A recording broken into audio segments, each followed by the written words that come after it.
Good afternoon. I wanted to do a video response to a question that was asked on my review of the Tisas px-9.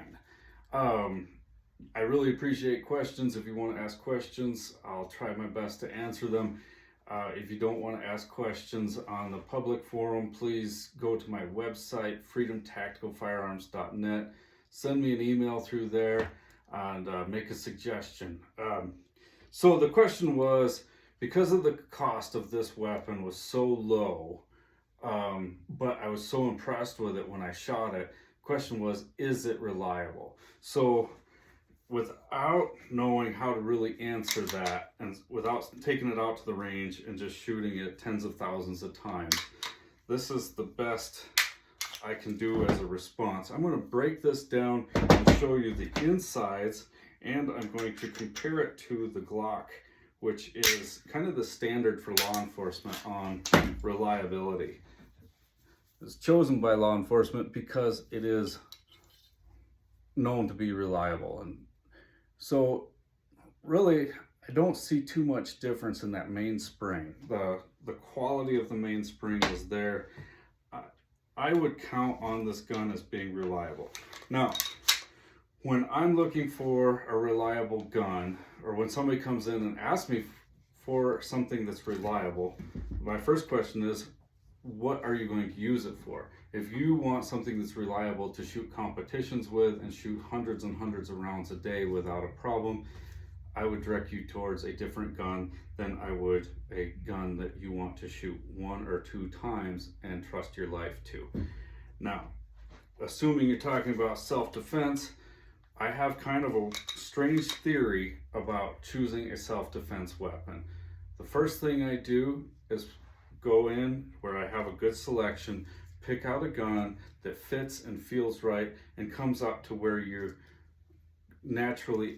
comes up naturally to your aim point. And how I do that is I select a target, I look at the target, and then bring the gun up. And then I look down the sights.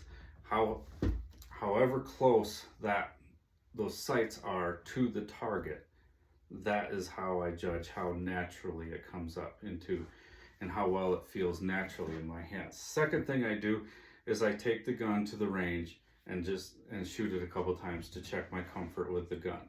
If I feel comfortable shooting it, then I take it to the next step.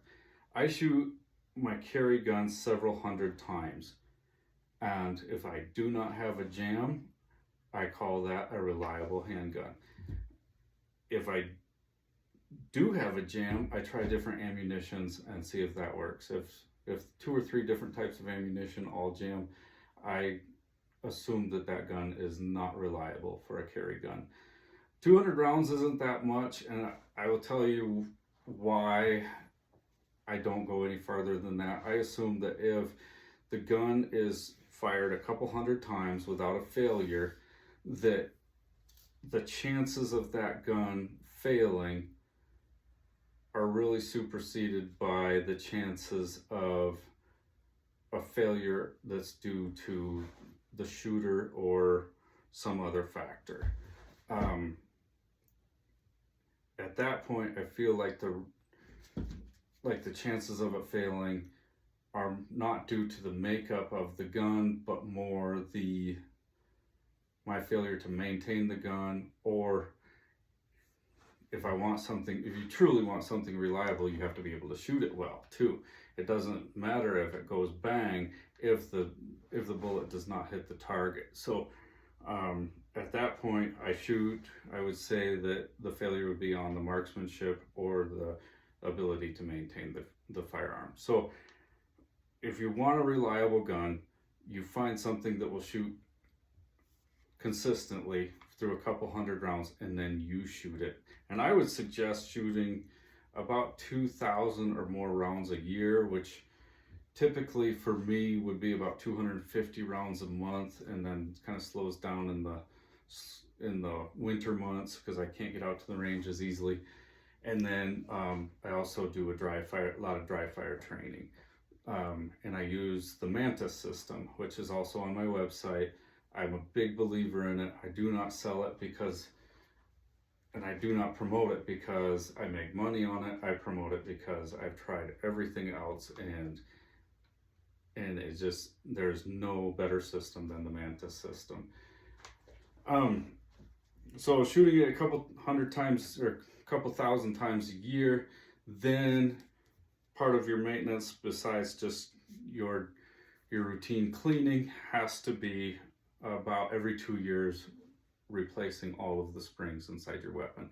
At that point, I think most of your weapons, regardless of price, regardless of brand name, sorry, and with a few exceptions, there's a few junkers out there that'll cause you some problems, but I think most of your handguns out there, if you select them wisely, find one that fits you and one that you can shoot consistently and comfortably, I think most of the handguns out there are what I would consider reliable and one that I would trust my life to.